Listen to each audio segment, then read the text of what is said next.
రమేష్, ఏంట్రా మౌనంగా ఉన్నావు? నా ఆఖరి కోరిక తీరుస్తానని నాకు మాట ఇవ్వరా?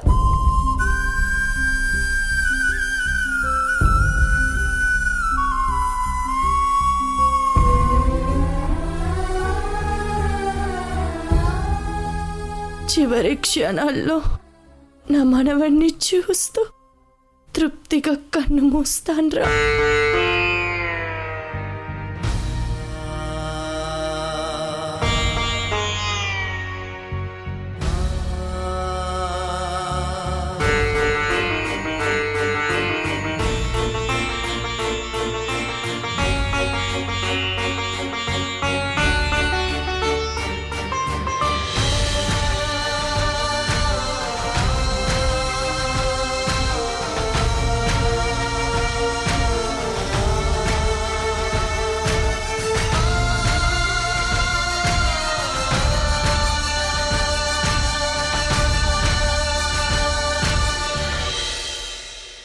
మనవడి కోసం ఆమె అంతగా బాధపడుతుంది కదా, ఆ అబ్బాయిని వెంటనే తీసుకురండి.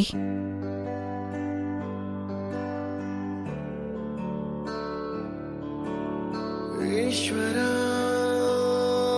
పరమేశ్వరా, నీకింకా తవ్వుతా చూడరా,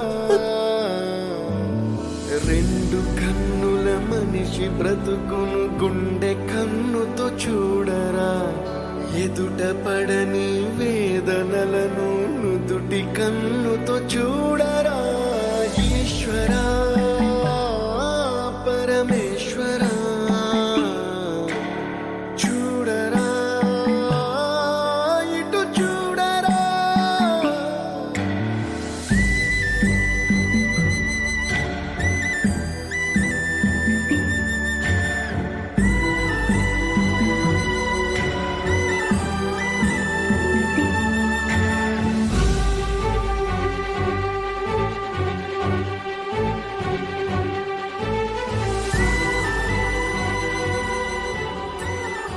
అందుకే అంటారా, అవసరమైతే తప్ప అన్ని వేళల్లో అబద్ధాలు చెప్పకూడదు అని.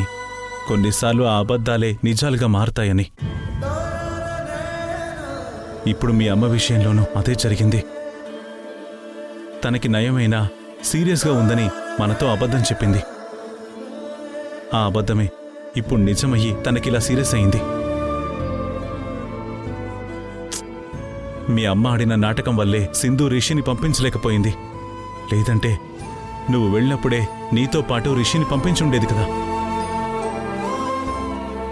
అప్పుడు మీ అమ్మ పరిస్థితి ఇంతలా విషమించి ఉండేది కాదు.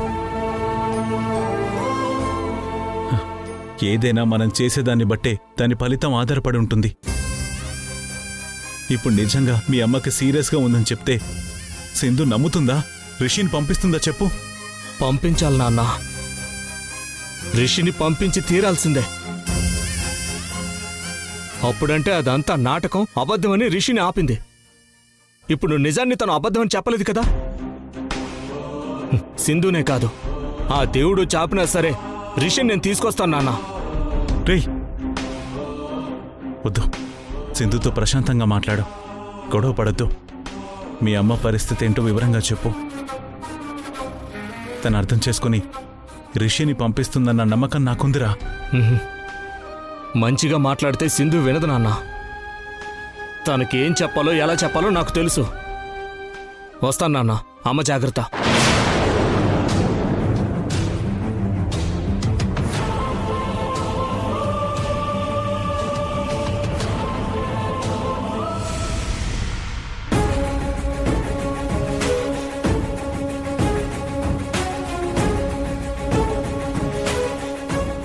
సింధు, సింధు,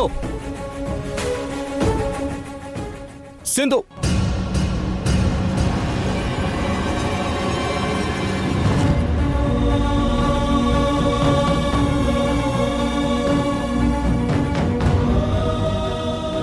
ఏంటి యష్ మళ్ళీ వచ్చావు?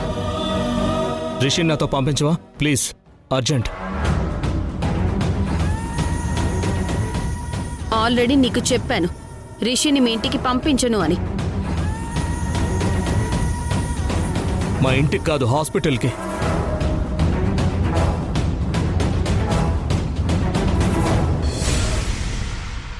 హాస్పిటల్కా? దేనికి? మా అమ్మకి మైల్డ్ హార్ట్ స్ట్రోక్ వచ్చింది.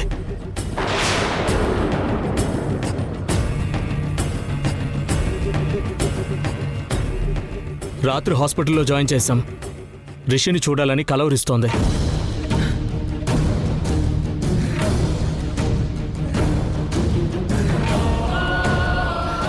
రిషి అమ్మతో ఉంటే త్వరగా రికవర్ అవుతుందని డాక్టర్లు కూడా చెప్పారు.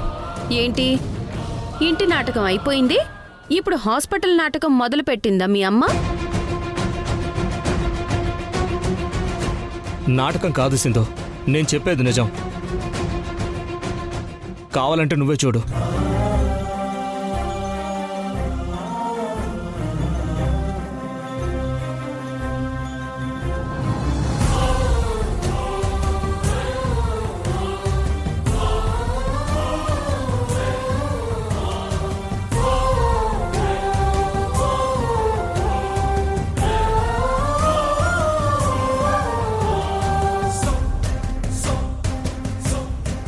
ఎప్పటికైనా నమ్ముతావా? రా రిషి, వెళ్దాం. ఆగు యష్.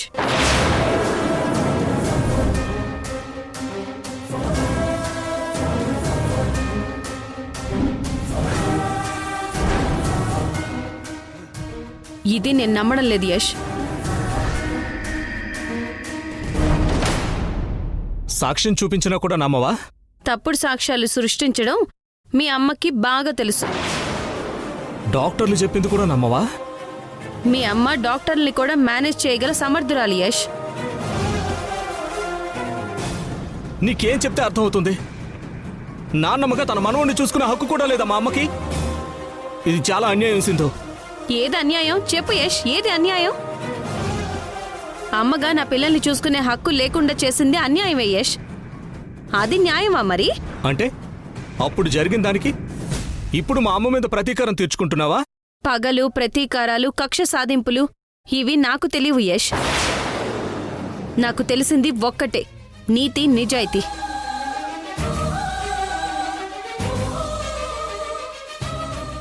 ఇది లేని వాళ్ళకి నేను చాలా దూరంగా ఉంటాను. నా కొడుకును కూడా దూరంగా ఉంచుతాను. మీ అమ్మ నాటకం ఆడి నా నమ్మకాన్ని పోగొట్టుకుంది.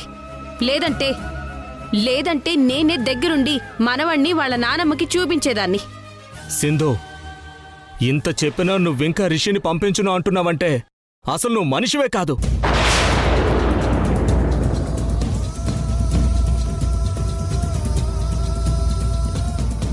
మా అమ్మకేదైనా అయితే అప్పుడు చెప్తాను నీ సంగతి.